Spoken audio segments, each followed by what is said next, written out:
Caiu no colo do catequista essa semana a pergunta: o que é a regressão? O que é a dita regressão? Bom, a gente está falando aqui de hipnose, certo? Regressão é hipnose, sempre, sempre, sempre, sempre. E por que se pergunta a um catequista? Porque provavelmente essa pessoa ficou impressionada com o que ela ouviu. Alguém fez uma regressão, provavelmente a vidas passadas, já vamos falar sobre isso, e começou a sentir uma dor na perna inexplicável, tomou uma facada e sentiu a dor, de repente abriu os olhos e enxergou sangue espiritual correndo pelo corpo. Isso é muito normal, é alucinação induzida. É como um sonho acordado, extremamente fácil de se fazer. Não tem nada de espiritual. A gente consegue ver você se imaginando um milho e se sentindo um milho balançando no vento com a maior facilidade do universo. Isso é muito fácil. A gente consegue fazer você voltar 3 vidas atrás, que nunca existiu? Consegue. A gente consegue fazer progredir 15 vidas para frente que não aconteceram? Consegue também. É pura imaginação, é maior bobagem. Meu amigo, minha amiga, meu amigos, qualquer coisa é possível de ser vista com alucinação induzida. Eu já contei pra vocês outro dia, da vez que não tem nada demais, isso aqui não foi o dia mais impressionante. Só quero dizer que qualquer coisa é possível. Mas que eu induzi a Ellen, que participou de vários vídeos meus da Sugestão Católica, a alucinar vendo uma vaca rosa gigante dentro do vagão do metrô. Ela era maior do que o próprio vagão, mas a imaginação dela, do jeito que eu pedi, conseguiu dar um jeito de colocar uma vaca maior do que o vagão dentro do vagão. Qualquer coisa serve, qualquer besteira. Se a pessoa tiver um viés de quem acredita nisso, aí que ela confia mais ainda, a expectativa sobe e ela vai começar a ter alucinações que explicam, ou seja, na verdade ela está inventando explicações na hora, para alguma doença que ela teve. Eu nasci com um sopro no coração. É porque, na vida passada eu tô vendo, bateram no meu coração. Eu tenho uma dor na perna que não explica. Na vida passada eu enrosquei a perna. É só a maior besteira do universo. A pessoa inventa. As nossas alucinações, às vezes, preservam alguma lógica interna delas mesmas, tá? Elas têm um código de lógica que não tem lógica para a pessoa, mas a alucinação é coerente. Por exemplo, eu tenho uma amiga que tem transtorno bipolar, que de vez em quando ela alucina. Ela alucina até olfativamente. Essa eu consegui tirar na conversa.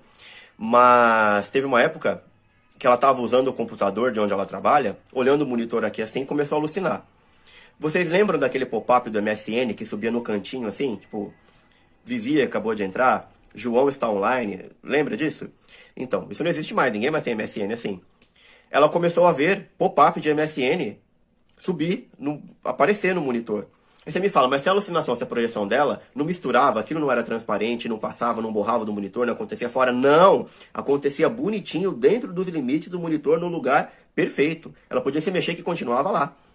Mil vezes mesmo, eu coloquei alguém para conversar com Nossa Senhora por alucinação, ou por um anjo. Eu consigo colocar o Mike Tyson aqui, Nossa Senhora das Graças aqui e Steven Spielberg dando o roteiro na frente. Eu paro de falar para a pessoa o que vai acontecer na alucinação. Eu digo, Steven, vai na sua frente, ele vai contar para você o que vai acontecer. Ela fica olhando para ele assim, e a coisa vai acontecendo. Ela vai me contando, que engraçado, ele tá falando para fazer, ele falou que eu ia ver a Sheila Carvalho. Tô vendo. É besta, é besta. Gente, qualquer um pode fazer isso em casa, é algo totalmente esdrúxulamente besta, é muito comum, muito simples, não envolve riscos, embora o sintoma pareça como algo de doença, não é. Termina a alucinação, retira a sugestão, tudo normal de novo e todo mundo acha engraçado. Não tem perigo, não tem problema nenhum. Mas se você vai num centro espírita, ou se você até vai na RCC lá, Encontro com Jesus, vem passear no meu passado, tudo a mesma coisa. A pergunta que a pessoa não fez, mas poderia ter feito é: dá para se lucrar algum resultado terapêutico disso? Vou até deixar a pergunta melhor. Se eu for num centro espírita chubrega e fizerem uma regressão em mim, eu posso sair de lá com algum problema meu psicológico, emocional resolvido? Pode e é frequente. Simplesmente porque modifica o caminho neural. Ressignifica. Com uma mentira? Sim, ressignifica. Ou você acha que todas as pessoas que se dizem curadas miraculosamente por Jesus no retiro, eu vi, ele chegou, tocou meu coração, vocês acham mesmo que Jesus desceu, foi lá e fez isso? Você pode ter esse lucro terapêutico de vários modos, até na macumba, nem no satanismo isso aqui é totalmente impossível. É um fenômeno fisiológico sendo aproveitado por alguém que causou uma mudança de caminho neural e a coisa não funciona mais como funcionava antes. Simplesmente isso. Bom, aqui a gente criticou a regressão a vidas passadas, né? E falou um pouco de outro tipo de regressão. Mas é isso, qualquer pergunta, deixa aí. Agora nasce uma pergunta X, que você deve ter ficado pensando no story passado. Caramba, mas seu negócio era mentira, como é que foi curado? Como é que alguém pode ser curado pela mentira, se geralmente é a verdade que cura? Será que mentiram para a pessoa? Será... Parece difícil essa pergunta? Você acha que eu vou ter problema em responder? Não vou. Essa pergunta é muito fácil. E a resposta dela, na verdade, é o que eu aplico em todas as sessões com as pessoas. Melhorar a visão delas a respeito de um problema. Mais da metade das pessoas chega à conclusão de que o problema que elas estavam tratando comigo não existe, por isso elas não sentem mais ele. Bom, mas se ele não existe, como é que então ele existia? Má interpretação, delírio de interpretação, exagero. Simplesmente isso. Quando você corrige a visão da pessoa, você corrige o jeito torto dela lidar com um problema que pode ser real e pode não ser. O problema não é o problema, é o que você sente olhando para ele. Eu não entendi. Como assim o problema é a minha visão sobre o problema e não o problema propriamente dito? Vou dar um exemplo muito claro para vocês. Vou pegar problemas concretos, ok? Uma criança doente, que tem uma doença incurável, ou que pelo menos não se encontra solução para ela. Aí a mãe, o pai, vem me procurar porque tem um conflito emocional com aquilo. E o problema é verdade. O conflito emocional é uma interpretação do problema. Uma pessoa que acabou de perder um ente querido. Uma pessoa que perdeu o namoro. Uma pessoa que ficou viúva. Uma pessoa que sofreu um acidente. Beleza. Eu posso perguntar para qualquer uma dessas pessoas, em qualquer um desses casos. Existem pessoas que passam pelo mesmíssimo problema seu, no mesmo contexto que você vive? Existem. Milhões. Sempre existiram e sempre existirão. Ok. Existem aquelas que, passando por esse problema, ficam muito menos pior do que você ou muito melhor do que você está? Sim, existe com certeza. Existem pessoas que ficam exatamente igual a você, pensando igual, sentindo a mesma coisa, na mesma intensidade, o dia inteiro, nesses momentos que... Existe? Claro que existe. Existem pessoas que com o mesmo problema e o mesmo contexto de vida seu, sente muito mais do que você, fica pior do que você? Existe. Onde está a diferença? A diferença está no pensamento, nas conclusões a que se chega e no modo através do qual você se situa dentro da coisa. O problema está fora de você, não está dentro. Tanto que o problema que está fora, geralmente, eu nem interfiro. Às vezes eu dou uma dica, às vezes eu sei alguma coisa, indico outra pessoa, dou vários conselhos como amigo, não como profissional psicoterapeuta. Minha missão não é essa. Exatamente, não é. É cuidar da visão que ela tem do problema.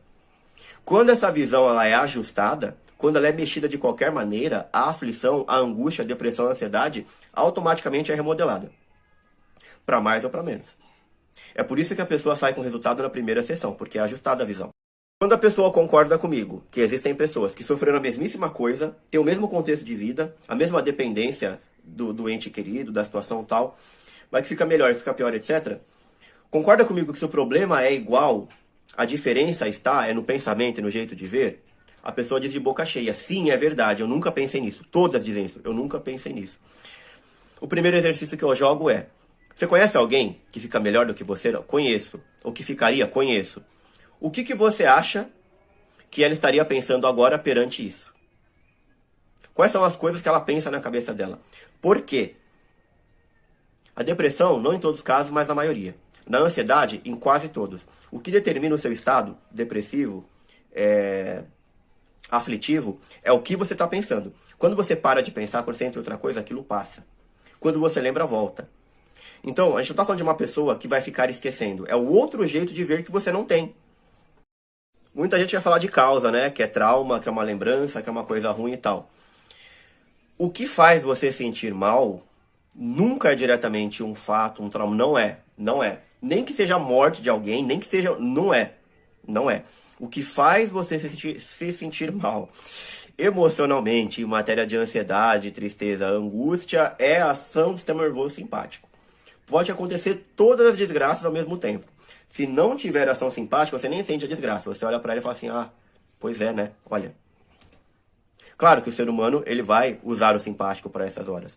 A questão é, o problema está nos momentos em que o ser humano dispara e faz uso do sistema nervoso simpático sem precisar.